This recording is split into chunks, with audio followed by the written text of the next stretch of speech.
The space station orbiting Zero Prime was a place of trade, noise, and shadows. Merchants shouted in many alien tongues. Lights flashed from stalls, and the smell of strange spices mixed with the stench of metal and oil. Humans were rare here, but one man walked with steady steps, his eyes sharp, his jacket old but tough. His name was Daniel, a soldier once, now a traveler. He had seen wars, deserts burning, and ships falling from the sky, but nothing prepared him for what he would find in that market. Between stalls of weapons and cages of creatures, a crowd gathered around one place. Daniel's instinct told him to stay away, but something pulled him closer. There, under the hot lights, stood a cage of black iron, chains hanging from the bars. Inside, on her knees, was a girl with pale silver skin, her hair glowing faintly like moonlight. Her wrists and neck were bound by heavy collars, her eyes large and filled with tears. She looked young, weak, broken, and yet her beauty shone even in misery. The crowd jeered at her. Some laughed, others threw scraps, like she was less than an animal. The merchant shouted, "Rare stock, from the fallen colonies, strong enough to serve, weak enough to obey." Daniel felt his stomach twist. Slavery was common in this part of the galaxy, but he had never grown used to it. Then, as if she felt his presence, her eyes met his. They were not just eyes. They were storms blue and bright, filled with terror and hope. She pushed forward, her chains clinking, and her voice cracked as she whispered through the noise, "Can you buy me? And take me as your slave?" Daniel froze. The words cut through him sharper than a blade. Around him the crowd laughed louder, thinking it was a performance, a trick to raise the price. But he saw the truth in her trembling lips, in her desperate gaze. "Please," she begged again, louder this time, her voice echoing across the market. "Take me. I will serve, I will obey. Just don't leave me here." Daniel's heart pounded. He was a soldier, a fighter, not a savior. But something about her plea was different. It was not just fear. It was warning, as if she knew something more, something dangerous that no one else could see. The merchant grinned, smelling profit. "You like her, human? She is rare, very rare. From a bloodline thought lost, her kind is valuable. Dangerous, too."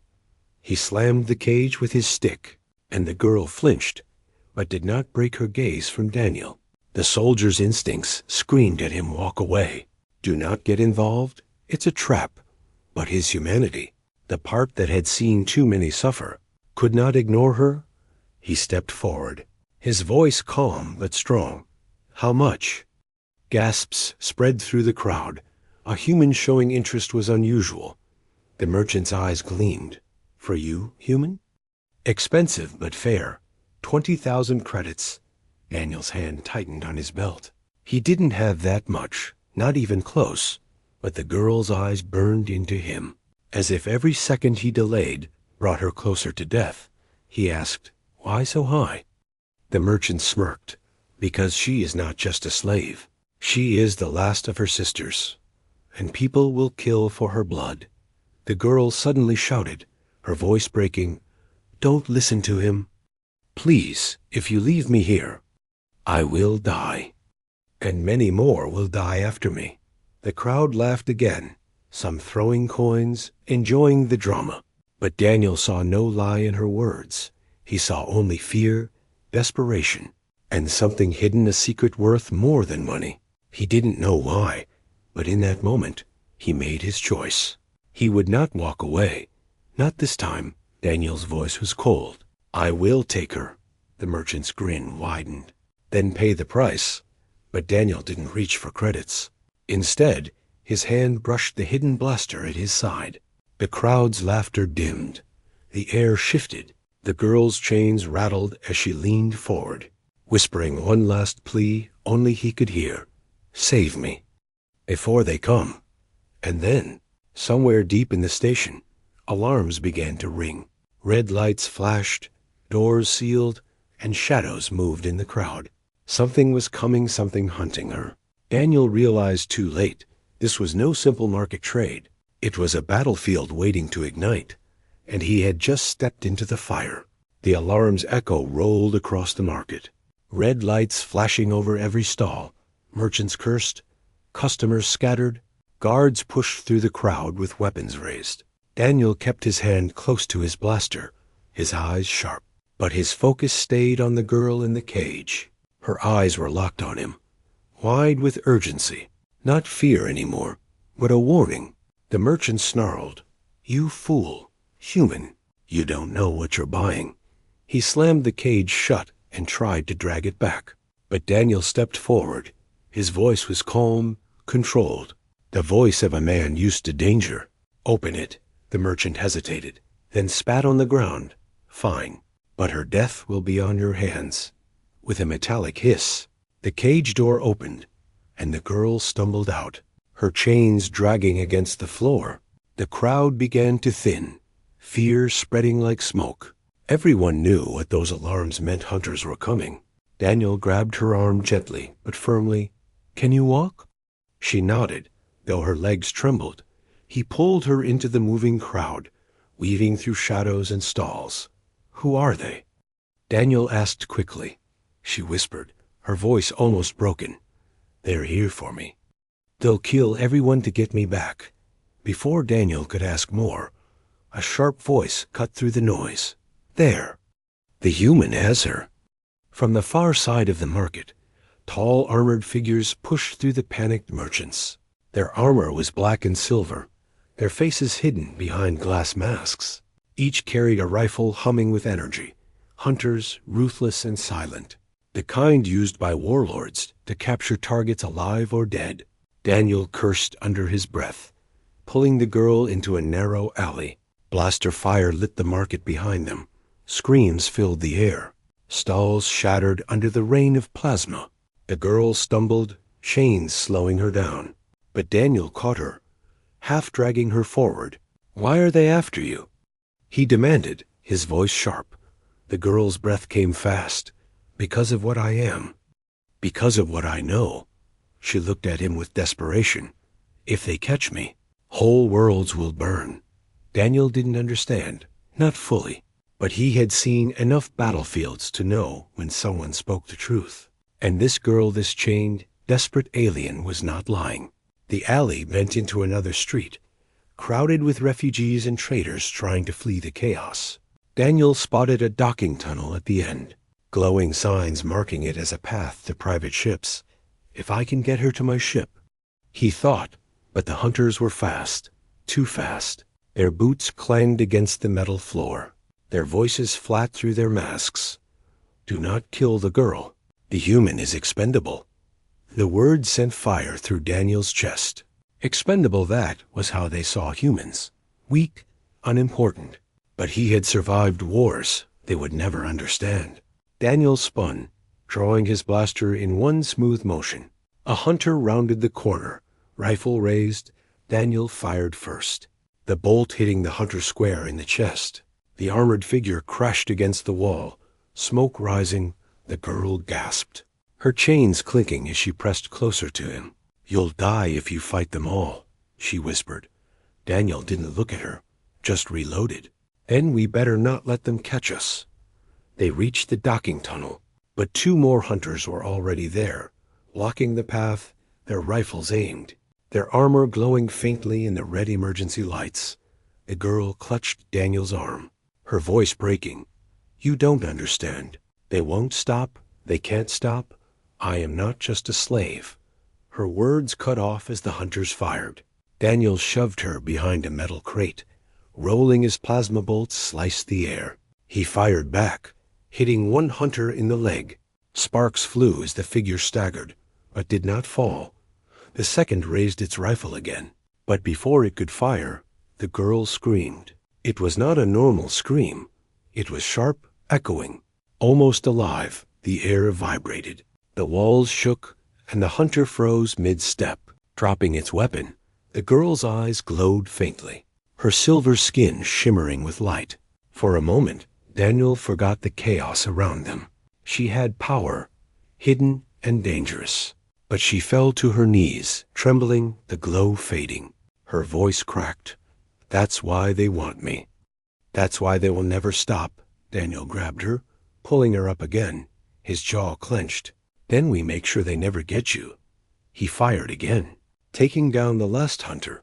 The path to the docking tunnel was open. Smoke and silence left behind. Daniel dragged the girl inside, the station shaking as more hunters spread across the market. They ran, the sound of alarms and heavy boots chasing them. The girl whispered, "Why did you save me?" "You don't even know me." Daniel looked ahead, his voice steady. "Because no one deserves chains." But deep inside, he knew it was more than that. Something about her power, her desperation, had tied his fate to hers. And now, both of their lives were locked together, hunted by enemies too strong to face head-on. As they neared the private docks, Daniel's ship came into view. Battered but loyal, the Iron Wind, a vessel that had carried him through wars. If they could reach it, they had a chance. But already, shadows moved along the walkway. More hunters, more danger. The girl's chains rattled as she whispered again, her voice a mixture of fear and hope. "Daniel, if we don't escape now, this galaxy will fall." And he believed her. He didn't know why, but he believed Asterisk at the far end of the bay. Daniel saw his ship, the Iron Wind. It wasn't pretty, its hull scratched and its engines groaning, but it was his. He had fought, bled, and survived in that ship. Now it was their only chance. But the hunters were closing in. 4 armored figures stepped out from behind a fuel station, rifles ready. Their helmets reflected the red emergency lights, making them look like demons. The leader's voice echoed through a speaker, cold and sharp. "Human, leave the girl, and you may live." Daniel raised his blaster, his voice steady. "You'll have to kill me first." The girl tugged at his sleeve, whispering urgently, "You don't understand. They will kill you and take me anyway. You cannot fight them all." Her words carried truth, but Daniel's eyes didn't waver. "I've been outnumbered before," he muttered. The hunters fired, plasma bolts tearing across the bay. Daniel dragged the girl behind a crate, sparks flying as metal burned. He fired back, his shots precise, trained. 2 hunters dropped, their armor smoking. But the other 2 advanced, unshaken. The girl clutched the chains on her wrists, her face twisted in pain. "I can help, but it will cost me," she whispered. Daniel looked at her, breath heavy. "What do you mean?" Her eyes glowed faintly again, like blue fire hidden underwater. "I carry something inside me, something not meant for this world." Before Daniel could question her, she raised her chained hands. A pulse of light erupted, blasting across the bay. The 2 hunters froze mid-step, their armor crackling as if struck by lightning. They fell motionless, the smell of ozone filling the air. The girl collapsed, trembling, the glow fading from her eyes. Her breath was weak, her voice soft. "This power is the reason they hunt me. I was never meant to survive." "But I did." Daniel stared at her, shocked. She was no ordinary slave, no ordinary alien. She was something else, something dangerous. He lifted her up, ignoring her protests. "You're not dying here," he growled. Carrying her, he sprinted toward the Iron Wind. The bay shook with more alarms, hunters shouting as reinforcements poured in. But Daniel didn't stop, his boots hammering the deck until they reached the ramp. Inside the ship, the air was cool and dark. Daniel set her gently in the co-pilot's chair, strapping her in. "Stay awake," he ordered.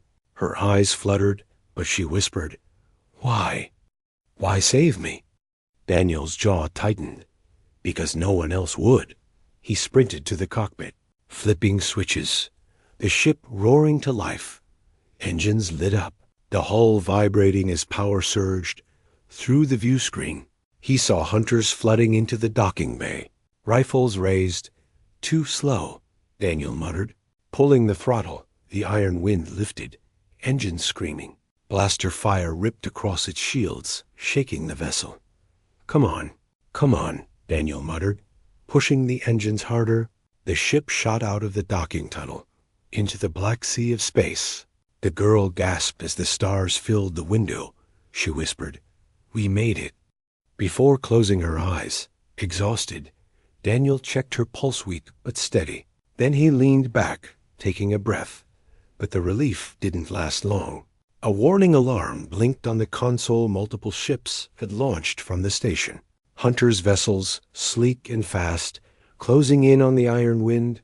Daniel cursed, pulling hard on the controls, the ship weaving between asteroids.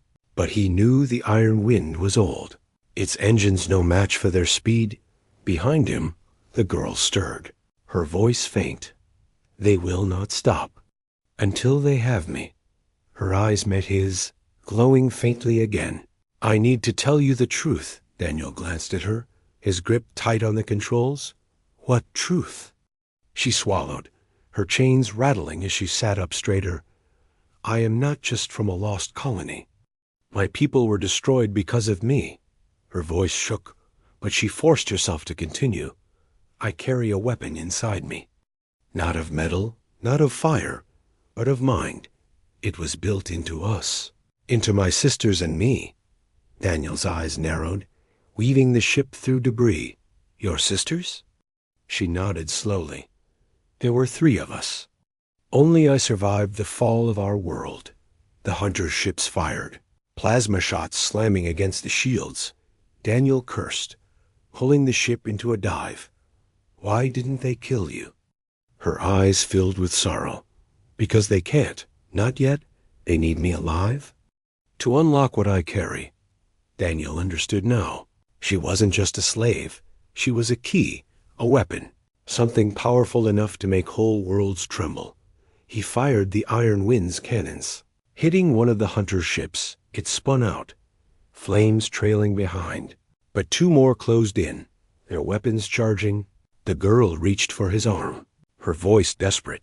"If they take me, it's over. For you, for Earth, for every world."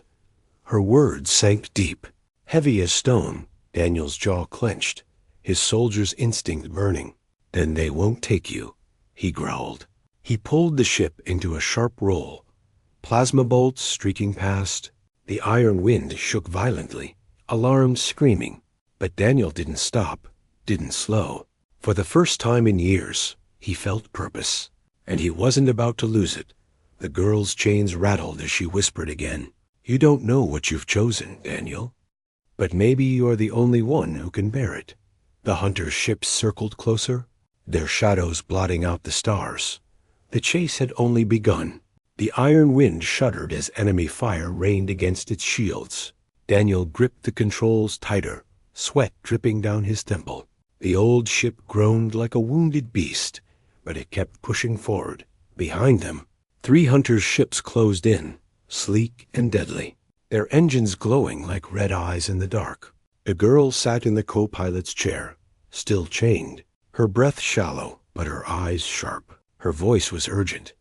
"You can't outrun them forever. This ship is too old." Daniel shot her a glare, his hands steady on the flight stick. "Then tell me something useful, because giving up isn't in my vocabulary." She hesitated, her chains rattling as she leaned forward. "There's a jump gate not far from here, hidden in the asteroid field. It's old, abandoned, but it might still work." Daniel raised an eyebrow. "Might?" Her lips trembled. "It was built by my people. Long ago, before the fall." Plasma bolts streaked past, shaking the ship. Daniel cursed and dove into the asteroid field. Massive rocks floated in silence, drifting slowly, but their sheer size made the place a graveyard. One wrong move, and the Iron Wind would be crushed like paper. The hunters followed without hesitation, weaving through the rocks with terrifying precision. Their ships were built for speed, for the hunt. Daniel muttered to himself, "Of course they're not scared." The girl gripped her seat, her voice breaking. "They were made to hunt us, built to end my kind." Daniel dodged between 2 giant slabs of rock, the Iron Wind scraping past with sparks. The girl's glowing eyes flickered, a faint light spilling across her skin. She whispered like a prayer, "Faster, please." Faster. Then one hunter's ship appeared from above, cutting off their path. Its cannons glowed bright, charging for a shot that would tear them apart. Daniel didn't flinch.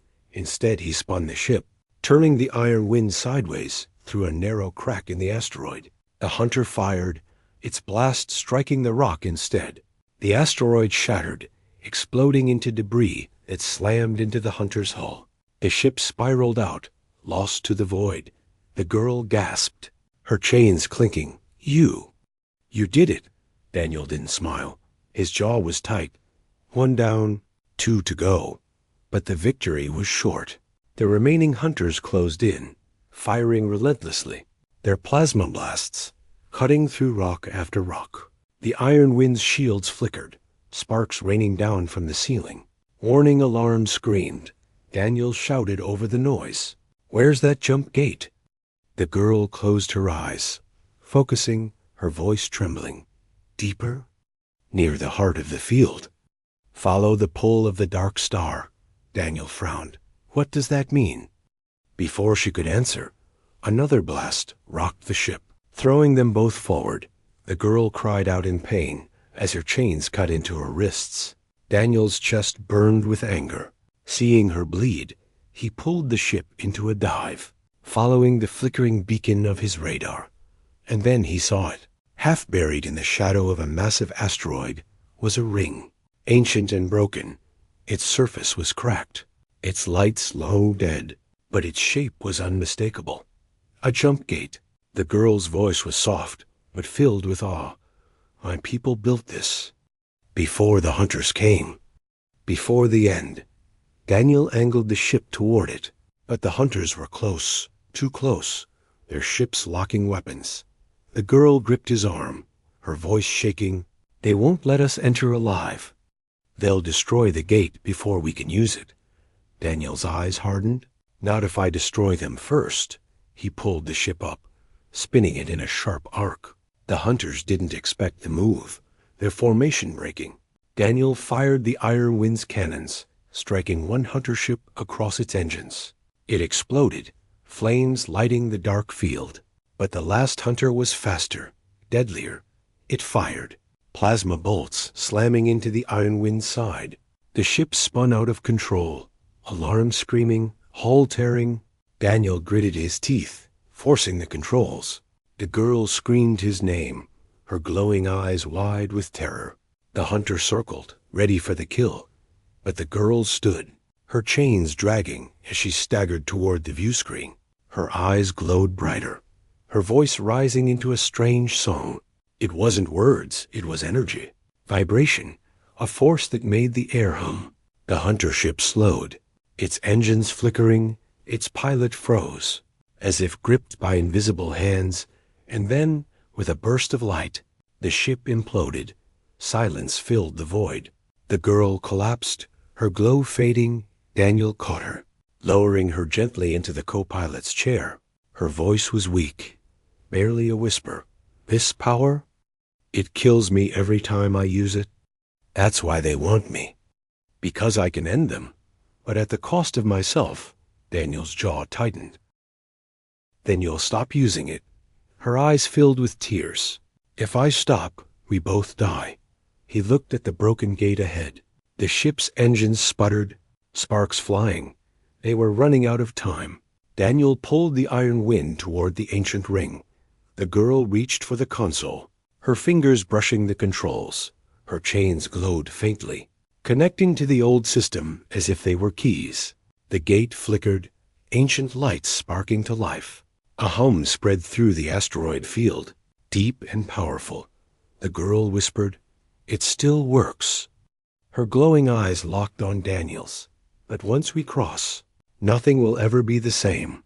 The hunters were gone, destroyed, but Daniel knew more would follow. He took a deep breath, his hands steady on the controls. "Then we cross." The gate opened, a swirling vortex of light filling the ring. The iron wind surged forward, swallowed by the unknown. And behind them, the broken station, the hunters, and the chaos of the chase faded into silence. Only stars waited on the other side, and a truth neither of them were ready to face. The night in the alien city was never truly dark.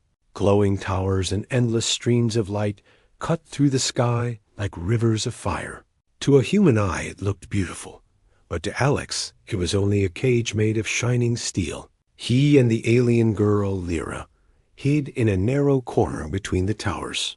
The chains still around her wrists, but now loose. Her eyes glowed faintly in the dim light, not with power but with fear. Alex whispered to her, "We will leave this place," and though his words were quiet, they carried a fire stronger than any weapon. But freedom was not so simple. The market owner still hunted them, and now the guards of the city had joined. They had placed bounties, posters showing Alex's strange human face. To the aliens, he was not just a man. He was a threat. That night, as they moved from shadow to shadow, Lyra spoke of whispers she had heard. "There are others like me," she said, her voice trembling. "Chained, broken, treated as things not people." Her words cut into Alex's chest. He had saved one, but how many more suffered? And worse, what kind of empire kept so many lives in chains? They reached an underground chamber. It was hidden below an abandoned temple, where alien statues of forgotten gods stood broken and silent. Inside, voices rose, not cruel but desperate. Men and women, aliens from many races chained, bruised, whispering of freedom like a dying flame. When Lyra entered, the voices fell silent.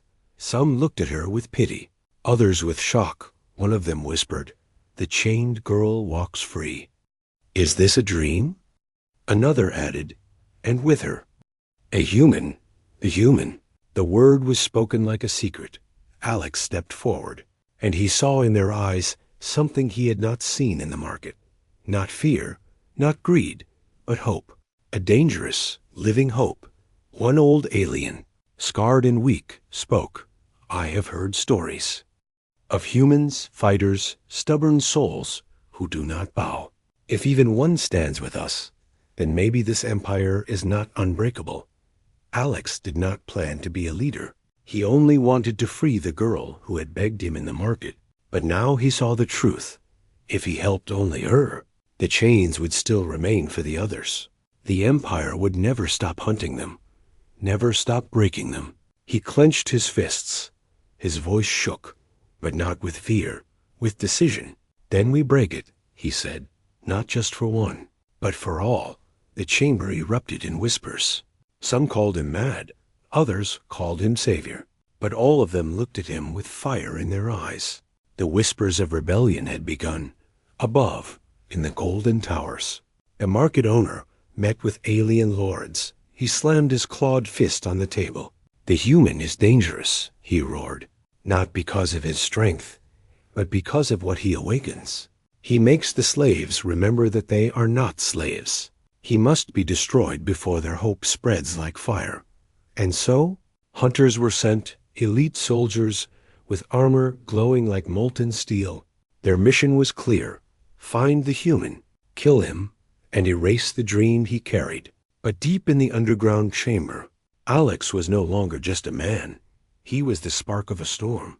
And storms, once born, do not die easily. The underground chamber shook with voices. Hope had been lit, but hope alone could not win a war. The rebels looked at Alex, waiting for his words, waiting for his plan. Alex stood tall, even though his body ached. He had not slept. He had not eaten enough, but his spirit burned. "We cannot hide forever," he said, his voice echoing through the broken stone. "If we stay here, the empire will crush us one by one. But if we rise now, if we strike together, we can make them fear us." The aliens listened, their eyes wide. They had never seen a human before. Yet here he was, standing like a flame in the dark. Some whispered, "He is mad." Others whispered, "He is the one." Lyra stood beside him, chains still on her wrists, but now wielded like a weapon. Her voice was steady. "They call us slaves, but tonight we call ourselves free. If we fight together, We will not die as broken things. We will die as people. A roar filled the chamber. The fire of rebellion was no longer just whispers. It was alive, but far above, in the golden towers. The hunters prepared, elite soldiers, armored in black and gold, their weapons glowing like molten suns. They were the Empire's blade, trained to cut down revolts before they could breathe. And now they had one order: destroy the human, and burn the hope he carried. That night, the hunters descended into the underground. The tunnels shook as their boots thundered closer. Rebels froze, fear gripping them like chains. But Alex stepped forward, his eyes locked on the darkness ahead. They come, he said quietly. Be ready. The first clash was like lightning in a storm. The hunters burst through with fire and steel. Blades sang, rifles cracked, and the tunnels filled with screams. The rebels fought with stolen weapons, with chains, with their bare hands. They were not trained, not armored, but they were desperate. And desperation can break walls. Alex fought like a man possessed. Every swing of his fist, every block, every strike carried not just strength but fury. He took blows that should have ended him. Yet he rose again. The hunters looked at him with shock. How could one man stand against them? Lyra fought beside him, her chains slashing, wrapping around enemy weapons and tearing them away. For the first time in her life, she was not chained to the ground. She was chaining her enemies. Her laughter, fierce and wild, rang through the blood-soaked tunnels. It was not laughter of madness, but of freedom. The battle raged for hours. The rebels lost many, but the hunters too began to fall. For every slave who died, 2 more rose in their place. The tunnels that once echoed with silence now roared with the song of war. When the dust finally cleared, bodies of hunters lay broken among the stones. The rebels stood, wounded but alive. They had not been destroyed. They had won. But Alex knew this was only the beginning. The Empire would not forgive. The Golden Lords would send armies, not just hunters. And yet, for the first time, Alex smiled, because he saw what the Empire could not destroy: the fire in the eyes of the freed. Above the city, smoke began to rise. The first sparks of rebellion had already reached the surface. And soon, the whole Empire would feel the fire. The city of towers burned, smoke rose into the alien sky, glowing red from the fire of rebellion. What had begun with one plea in the market had now become a storm no one could stop. Alex stood at the front of the rebels, his clothes torn, his arms bruised, yet his eyes unbroken. Beside him was Lyra, no longer the girl chained like a dog, but a warrior with fire in her gaze. Behind them marched dozens of freed slaves, each carrying stolen weapons, each carrying rage older than Alex could imagine. But the Empire did not surrender. Its hunters came in waves, armored soldiers, their blades humming, their rifles glowing with alien fire. The Golden Lords watched from their high towers, certain the rebellion would collapse like all before it. Yet this rebellion was different. It had a human at its heart. The battle shook the city. Stone cracked, statues fell, and the blood of both hunter and slave stained the streets.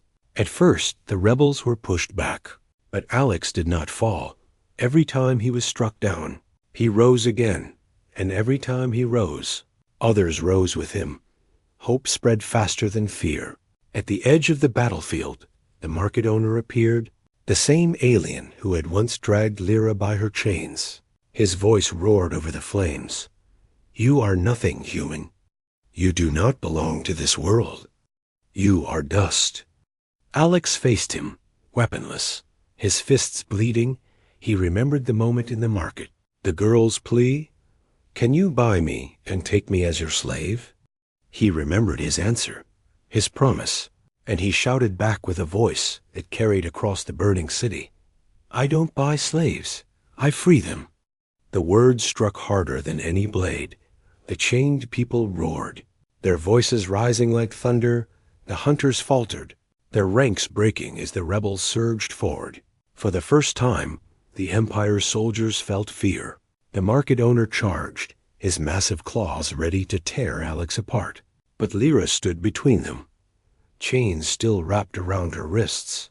She swung them with all her strength, the metal striking like lightning. The beast staggered, and Alex struck with one final blow.